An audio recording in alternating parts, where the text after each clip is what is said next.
And bumped into to that nut coming out, Trump coming out the costume place.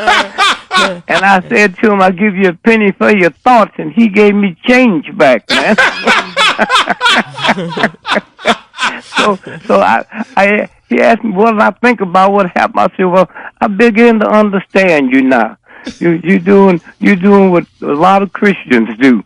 Before I didn't know that.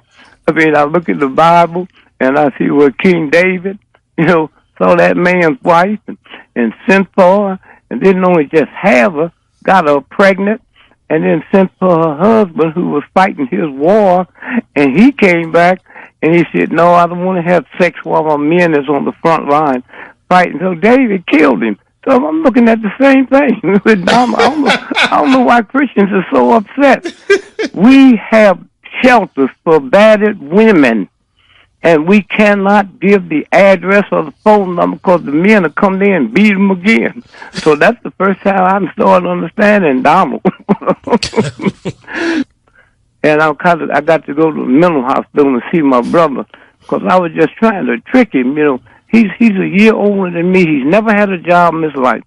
So last Halloween, I went out to his house dressed as a job, and he had a nervous breakdown.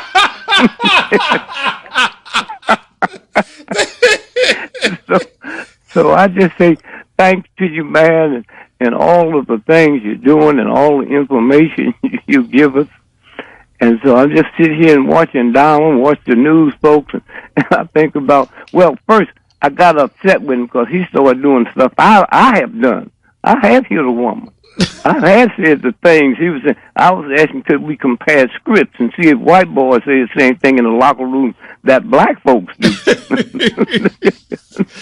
Mr. Gregory, you are over 80 years old now. So did you ever think that you would have a time in your life where we would have these kinds of things going on, these words that are being said on news programs and what have you regarding a presidential candidate? I grew up with him. I heard my daddy call my mother dirty names and hit her and knock her down and call her bitch and all that. So come on, let's stop playing games.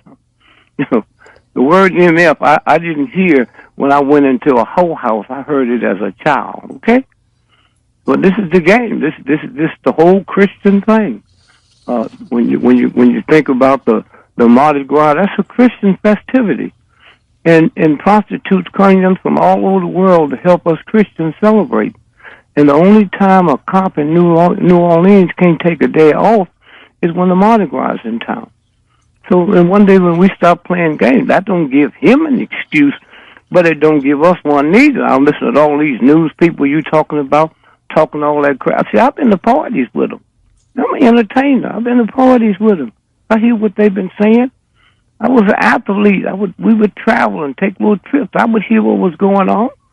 And so all at once now we act like this just started happening. I said, all the other crazy stuff you're doing, I don't understand that. That's white boy stuff. Mm-hmm. But when I think about, I look into the Bible, King James. I never knew King James was king of England. And I just knew he wrote the Bible. Then I found out he's such a weird, strange homosexual. He hated women so bad he killed his mother, and his lover was Lord Buckingham, who Buckingham Palace is named after. So how quick we forget. And if you look at all the whiskeys being sold in America, you think it's 2% Christians or 98% Christians. So we just have a way of looking around, and now white folks are scared. They ain't worried about how many times cops can kill black folks. They're not worried about that. They worried about somebody who looked like them is acting a fool, and they understand everything they're saying. They bring up and they got some more tapes on him. I see your point. I mean, all of a sudden, we have a morality, a convenient morality when it comes to. I think it's funny when the people are saying, Mr. Gregory, I've never heard language like this before. Oh, please. I said that. I said, I never heard language like that when I was 3 years old. Wait a minute. I can't talk too long because I got somebody knocking on my door downstairs, and I think it's Madam Fifi. And I'm thinking about the black colleges. If I was I close all white colleges down, including Harvard. When you look at this dumb dude light up the whole world in New York over the weekend. The UN is in session, and they catch him because he sleep. Look, the one thing would have been more stupid than that was go by the police station, go to sleep. And then we said, oh, aren't those cops smart? Jesus, wait a minute. A pressure cooker. I used to see my mother with a pressure cooker of the beef stew. Now, he's smart enough to make a bomb in a pan that you cook beef in, and it takes them that long to catch him, and now they praise him. Oh, the cops did good work, please. And poor little Donald. You know, when I was a little boy, the one thing that a black person would call you is dumb. I haven't had nobody black call Donald Trump stupid, or he's dumb. When I think about looking at him and looking the way he acts, see, I grew up looking at Frankenstein and Wolfman and all of them. If you put them all together, you know, he would be dumber than them. So it's just something wrong. See, what we make a mistake, that don't say nothing about him. Okay, that says something about America. Okay, yeah, that's a reading you get on America. To look at him and to think if he can do business like that, if he can make that much money doing business. I got a dumb cousin called me the other day and said, I said, what you doing? He said, I need to borrow some money to go in business. I said, business? Hey, man, you flunked out of kindergarten. He said, if Trump can make $1 million a day, I know I can do well. Mr. Gregory, what are you saying to young black people, especially who are saying that they're liking what Donald Trump is saying? Well, wait. Don't act like this just happened. No? We've always said, what about the black folks that are selling drugs on the corner? Huh? What about the drugs that's being sold on the corner?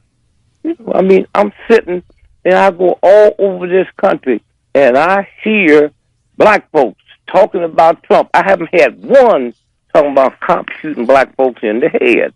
Okay? I mean, it's something wrong with the whole group. Okay? And so somewhere that if it works, then you know America, where America is. And you know, we keep wanting to blame dumb, stupid people for stuff. But when you look at him, I mean, you can look at him and tell he's a thug and a fool. But we keep talking about, oh, what about those senators in Congress that have backed him, huh? So when you take about the black doctor that ran earlier, Ben Carson. I mean, yeah, well, he backed him, and he's supposed to be a brain surgeon. You know, I mean, look, I got a headache. I wouldn't go to a doctor now. Somewhere. But look. First, we got to back up and realize Hitler. When you think about the stuff that Hitler had, the intelligent people around him, this didn't just start. There's something about this whole thing. I went out to the zoo the other day. I just got so tired looking at you. I went out to the zoo and went to the gorilla cage. And then I looked at the gorilla and looked at me, and I realized gorillas have short legs and long bodies. Black folks have long legs and short bodies. If I took all them white folks that were standing out there and took their clothes off and took my clothes off, only the gorilla and the white folk got hair all over their body. Okay? If I looked at the gorillas, look at his mouth. A gorilla got thin lips, thinner than a razor blade. My lips ain't thin. So when I go to the gorilla, who do I see? I see Trump. So if he wins, all you got to do is get you some peanuts. Wow. Forget about the popcorn.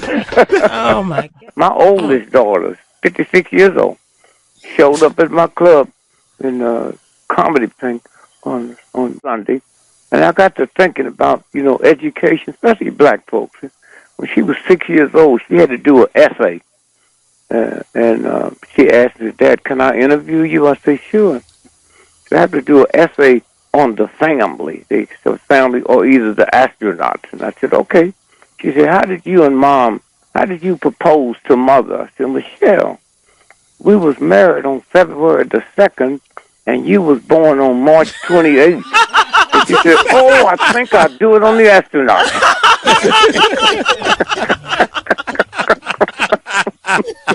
And so when you got them children that know, they know, man. Just leave them alone. Don't leave them alone. All you old black folks out there talking about these youngsters with drugs and stuff. Let me tell you something. More you black folks will die in the next 48 hours because you hooked the salt and sugar from smoke, and these children will OD in the next year. You get up this morning and cook you some bacon, and you got 15 different prescriptions you got to take just to eat the bacon. Somewhere when you understand, how fast this thing goes. And then I'm looking at this whole, and I'm surprised you black folks is discussing this whole the Trump thing. You didn't know white folks was dumb? No, wait. I want y'all to know how powerful white folks are. You understand? How powerful? You understand? First, we got Black History Month. Right. Now, for you young folks that don't know, it used to be Negro History Week. That's right. And then when you give us a month, you might know it's going to be that month with all them days missing. It all makes sense then. You understand what I'm saying? And so somewhere, then we come up in the same month with Groundhog Day. What's a groundhog? I mean, I go all over the world, I go in all the restaurants. I've never seen a groundhog sandwich. If white folks don't eat it, it don't exist. And so consequently here, now, I want you to do your math now. Groundhog is the 2nd of February. Groundhog Day. People come in from all over the world, man, to take pictures of that little ugly thing. Now, if the groundhog sees its shadow 6 more weeks of winter, right? How could it not see its shadow with all them TV cameras with their lights on? Right. Okay? Now, watch this now. 6 more weeks of winter, February the 6th. So after this show is over, I want y'all to get out your calendars and circle February the 2nd. Now, spring is March the 21st. From February the 2nd to March the 21st is 6 more weeks. So somewhere. And I got married on Groundhog Day. Really? Tell me, I've been married 58 years. God, and I just said to her, that Groundhog Day, you want this to last, dear. It's not about love. It's can you be lovable? Okay? Wow. It's that simple. It's not about love. Can you be lovable? And so I just want to say happy black everything. Yeah. You know what I'm saying? Groundhog ain't got nothing to do with it. So they keep running that game now. And then Easter, I still haven't figured that out. I had no problem with Christ being killed on Friday. But when them white folks say it took him 3 days to rise, that's Saturday, Sunday, Monday. They keep giving it to me on, and then y'all surprised that they sound the way they sound. And now I got to give white folks some kudos now. Okay. Something I very seldom do. That's true. If a black mother would have had a baby that looked like Trump, that boy never would have been out the basement. The basement. Somewhere. So I was just sitting here having fun, looking at the snow come down, and I found me a path for black ice, and I will be out there all day. But meanwhile, I'm going to go look for me 2 whites today. I already got them located because I'm opening me 2 businesses. I want y'all to hear this now. 2 businesses. Trump keeps talking about Nabisco is selling, going to move to Canada. Well, I'm going to buy Nabisco, and I'll be the only black person on the planet that's selling crackers, okay? And I'm going to advertise on this show, and then I'm going to open up a black airline. I want y'all to hear this. A black airline. Is going to be named black. Tamika Air. And our motto is, we leave late, but we get you there on time. Okay? And white folks be guaranteed that they'll never have to worry about losing a bag because we're not going to let you bring none on. And for all you black folks out there that's unemployed, I'm going to have an airline for you. I almost caught a flight. Huh? I almost caught a flight. Don't bring no baggage. Don't bring no luggage. Don't kiss your wife and family goodbye because you ain't going nowhere. We just sit on the plane. You don't run out of any kind of material with all the things that are going on today, Mr. Gregory. I mean, between the politics and this political season, you got your we got fellow airline comedians like Cat Williams and all of this going on. What must you just sit there and just write away? No. See, I don't write. There's writers. Let me tell you something. A comedy writer makes more money than a comedian. Okay. But I don't write. I just listen to it, and then you start thinking about it. It's like them white folks talk about the size of their hands. Huh? And then white folks say, well, how could you say something like, look, white folks, you've been advertising Viagra on TV, huh? About erections, and you don't worry about that, right? My little 6-year-old grandson walked up to me and said, Granddad, what's an erection? I said, well, go ask your grandmother. So he came back with that funny look on his face, and I said, what'd she tell you? She said, well, she'll tell me later, but meanwhile, for me to tell you, she ain't seen one of them things around the house in years. Dick Gregory. All right, Dick Gregory, real quick. There's a lot happening in the world. You got Brussels. You got this Egyptian flight that's been hijacked just this morning. You got Boko Haram. You got that Malaysian flight still hasn't been found. What's to all of this? What's the conspiracy? Too obvious is this. Have you ever heard of a Greyhound bus disappearing? So how you gonna have one of them big old brand new planes with all the technology and all the satellites we got up in the sky? How did it disappear? That don't bother me, huh? You hear me? I hear you. The conspiracy was them black folks in Somalia when they turned to be pilots. You saw that when they're pilots in boats, they didn't have a patch over their eye, right? Now, how can you have an African country that don't have 3 rowboats terrorize the mightiest white nations in the world? You buy that, you buy anything. I mean, what was that about? Huh? And then you got ISIS. Hey, wait a minute. Wait. They don't even make matches, right? And they don't terrorize the mighty white nations in the world. They don't make flamethrowers. They don't make automobiles. And come on now. And them satellites didn't see ISIS? What is this? See, I thought they were talking about Iceberg Slim. You young folks don't know about that. So if you stop and think about what they telling us, but you see, because of shows like this here, white folks listening, so they're a little bit better informed now. See, it was a time they didn't come to black folks and ask us to comment on white folks' business. I remember I was coming back in from Europe, and NBC said, Mr. Gregory, do you ever think we'll catch Ben Laden? I said, I'm not looking for him. I'm still trying to find out who my daddy is. and so when you stop and think about, we listen to what they say, and it never, ever, ever makes sense. So That's we right. might as well just say, wait a minute, hold it, wait a minute. And so now you got the plane missing now. And the news, you can't even figure it out, man. They say X amount of people got off. Somewhere. Yeah. Let me say, I'm waiting till next month, but I'm taking you and your show to court, the federal court. Taking who to federal court? Y'all be so funny, man. You ain't no comic, man. I don't get on your show talking radio. You know what I'm saying? Y'all was so funny the other night. I overslept. My radio came on. I didn't even have it plugged in. So, but a late Happy New Year to you. Yeah.